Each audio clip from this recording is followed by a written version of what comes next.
And as soon as I do that, the aircraft yells at me, he's like, over G, like,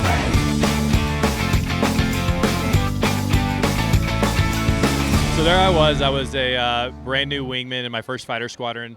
I was flying F-15s out of Kadena, which is in Okinawa, Japan, flying with the 67th Fighting Cox, a really renowned squadron, lots of history there. And so I'm flying in Okinawa, Japan, and it's my first flight. So I just gotten done with mission qualification training, and it was my very first flight.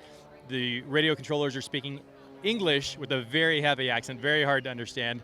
And I go out with a brand new instructor, and we go out, and we're just supposed to be doing an aircraft handling, 2-ship, each one's flying solo, and we go out there, and he's like, okay, tell you what, we're gonna do a little BFM. That's what we call dogfighting, right? So 1v1 maneuvering. He's like, I'm gonna make it a little easier for you. So I'll be defensive. So I'm looking backwards. You can be offensive. You can be looking forwards. Like, okay, sounds great. I was trained for this like 4 times. I'm sure I'll be all right at this.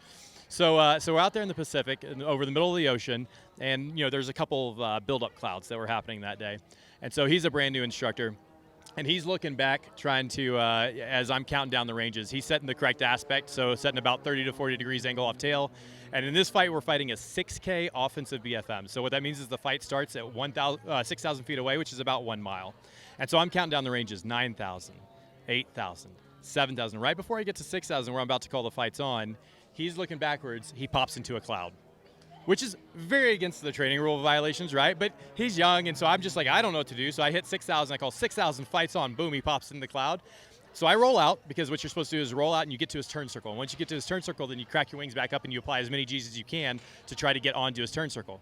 Well, as I've rolled out and I'm driving to his turn circle, I'm like, surely he's gonna call terminate here, right? He's in the cloud. And right about that time, he pops out of the cloud, because it's just a small little buildup. And I can see, based off how fast he's going, that I'm late to the turn circle. So I've now overshot his turn circle, and he's passed me. He has a call to terminate, so I was like, all right, I guess I go. So I just roll, and that whole time that I'm driving to get to his turn circle, I'm in maximum afterburner. So starting at about 420 knots, now I'm doing probably close to 550 knots. I should have pulled the power, but I'm this dumb lieutenant. I don't know what's going on. So I crack the wings up, and I just plant the best brake turn I can on. That's the highest G that you can, right? The F-15 is a hydromechanical aircraft. That's not a fly-by-wire like some other aircraft. So what that means is that if you pull on the stick, you get what aerodynamically you're gonna get.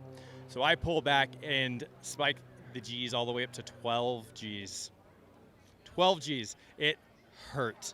And as soon as I do that, the aircraft yells at me, he's like, over G, like, hey, dummy, like, what are you doing?